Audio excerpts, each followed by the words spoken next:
Hey guys, it's Andrew Esquivel here, back with another review, and today I'm going to be reviewing the Rapids Mini Canister Filter.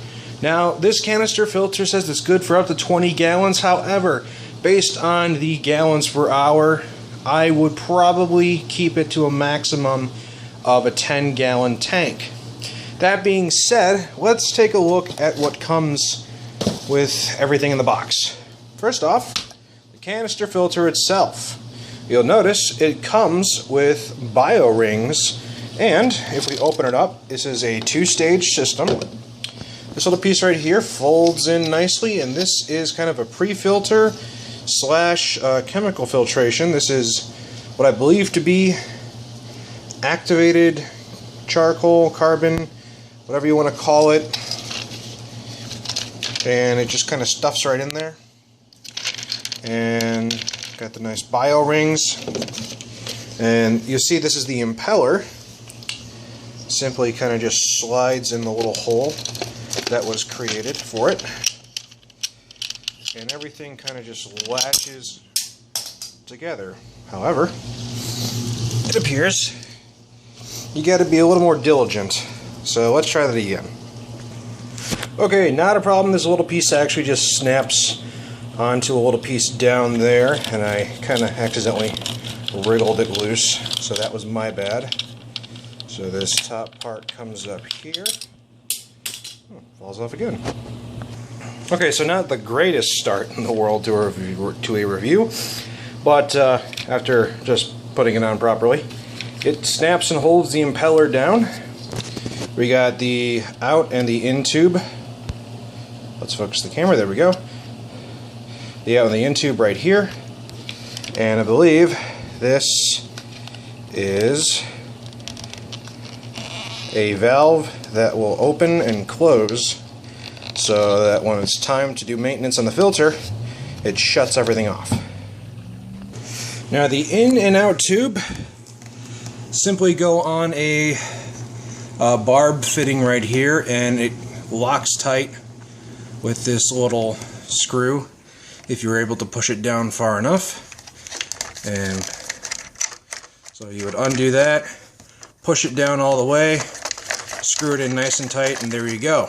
Now, I have heard people complain about this little tube right here not doing so great. A lot of leaking from some people, so I'm going to put in the description the inside diameter of the tube, so if you want, you could go to Home Depot and just pick up a better tube. Shouldn't be any more than a few dollars. I got to admit, when putting these fittings on, this end of the plastic piece that goes to this tube right here, right here, they do feel pretty cheap. So I may do what other people have suggested and pick up some other hoses to get a little more length and ensure that it doesn't leak. Now, another thing that we have is the cradle that it holds itself in. This just latches onto the back of your tank, and you can pretty much put it anywhere.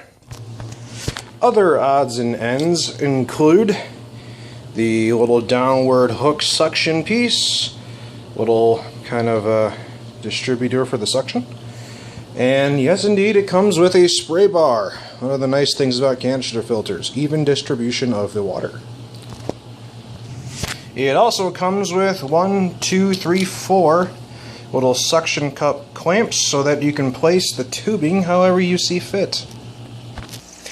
Now here I have a 10-gallon tank, and I have chosen to mount it on the front of the tank here so you can clearly see how things work.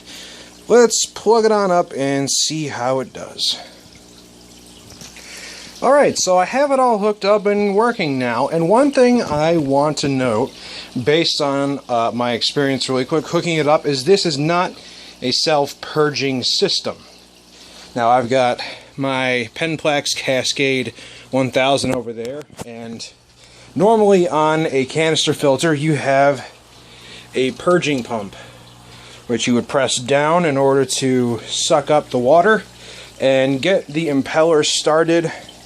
But in this case, you'll have to manually do it.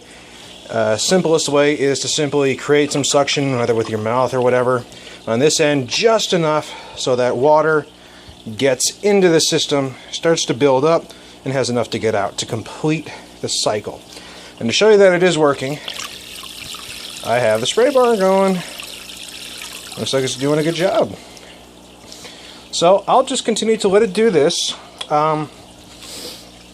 As with all brand new filters, the media does need to be cycled. It comes with bio rings, which is nice, but I might swap out the rings for some Biomax that I already have ready to go. Or I could simply hook this system up to something like, let's say, my 40-gallon breeder over there, which is already cycled, and I could seed the bacteria onto the bio rings that it comes with. Either way, however you want to cycle your media, that's totally up to you. You could do it the old-fashioned way by adding ammonium hydroxide in with some nitrifying and denitrifying bacteria, or however you like. But either way, it's a good little canister filter so far.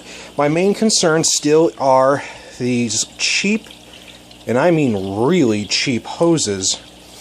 I urge you, if you really want to get the most out of this system, please go to Home Depot, get better hoses, because they don't even go down far enough to make use of this tightening fitting system here. The barbs hold it in place, which is good enough.